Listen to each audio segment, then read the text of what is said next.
Halo guys, kali ini aku mau mereview sebuah CPU cooler dari brand Thermalist, namanya GT390. Spesifikasinya kalian bisa baca di sini, mulai dari dua opsi warna, hitam dan putih. Kemudian juga ada detail di bawahnya, mulai dari dimensi atau ukuran baik cooler maupun fan, material, dan spesifikasi teknis fan-nya ini sendiri. Oke, sekarang langsung aja kita unboxing.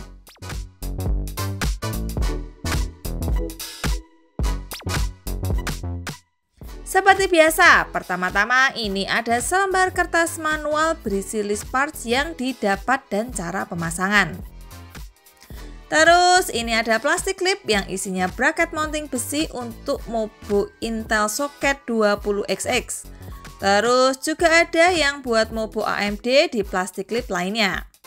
Sedangkan untuk Intel Socket 115X sampai 1700 udah terpasang di baseplate coolernya ini guys.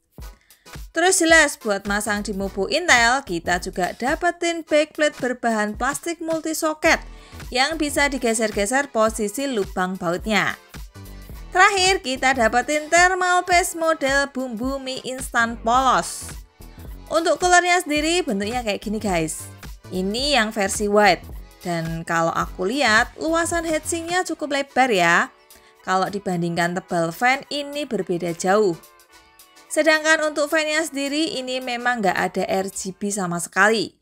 Desain minimalis putih polos. Dan untuk bagian atasnya ini nggak ada cover heatsinknya.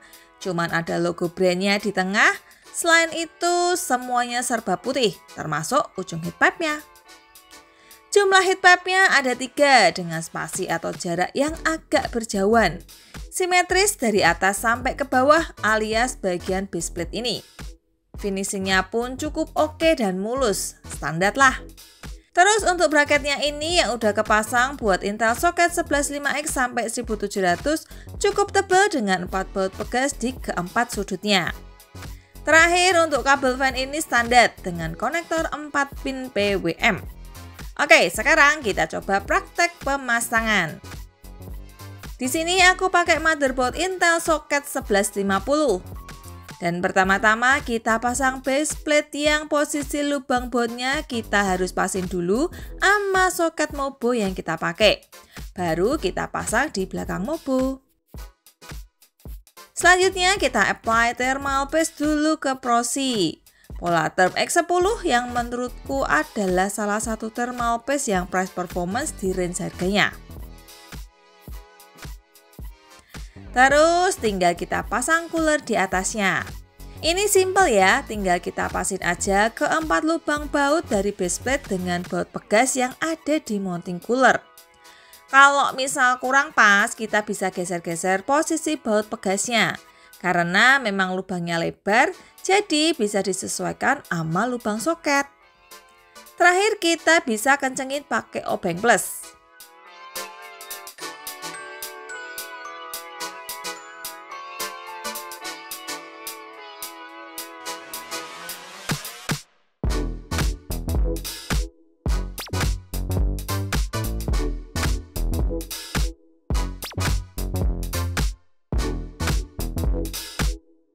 Setelah RAM terpasang, kita bisa lihat kalau clearance-nya sangat-sangat mepet.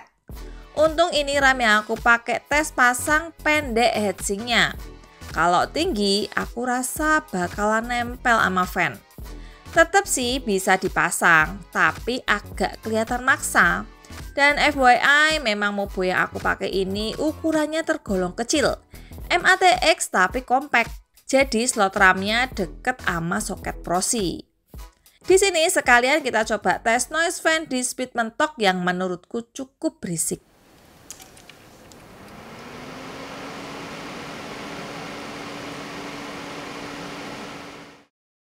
Oke, langsung aja kita masuk ke sesi pengujian.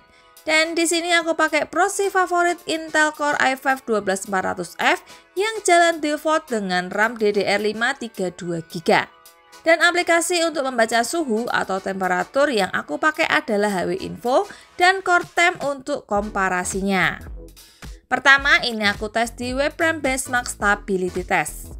Di tes multicore ini, suhu maksimal prosiku saat pakai Thermalist GT390 ada di 59 derajat Celcius di HW Info dan 60 derajat Celcius di Core Temp.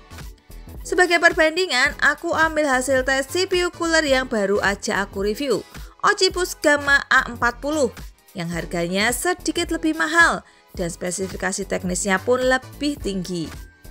Hasilnya ini bisa kalian lihat di sebelah kanan. Olympus Gamma A40 bacaan suhunya ada di 59 derajat menurut HW Info, tapi cuma 50 derajat di Core Temp. Jadi kalau menurut HW Info, bacaan suhu maksimalnya sama, tapi menurut Core Temp, Gamma A40 lebih adem atau lebih baik dibanding GT390. Selanjutnya kita coba tes di Cinebench R23 dengan setting durasi 10 menit. Di sini kita bisa lihat CPU package power saat tes mencapai 77 Watt dan suhu maksimalnya saat pakai GT390 ada di 64 derajat Celcius, baik di HW Info maupun di Core Temp. Sedangkan kalau kita bandingin dengan kondisi dan CPU package power yang sama, suhu maksimal prosiku saat pakai Gamma A40 cuman 65 derajat Celcius. Bacaannya sama antara HW Info dan Core Temp. Ini berarti performa antara Thermalist GT390 dengan Olympus Gamma A40 11-12 ya, alias hampir sama. Jadi menurutku kalau soal price performance GT390 jelas lebih baik karena lebih murah. Sedangkan Gamma A40 lebih oke secara bentuk atau penampilan. Oke, jadi mungkin gitu aja ya review CPU cooler dariku kali ini. Jangan lupa like dan subscribe ya. See you!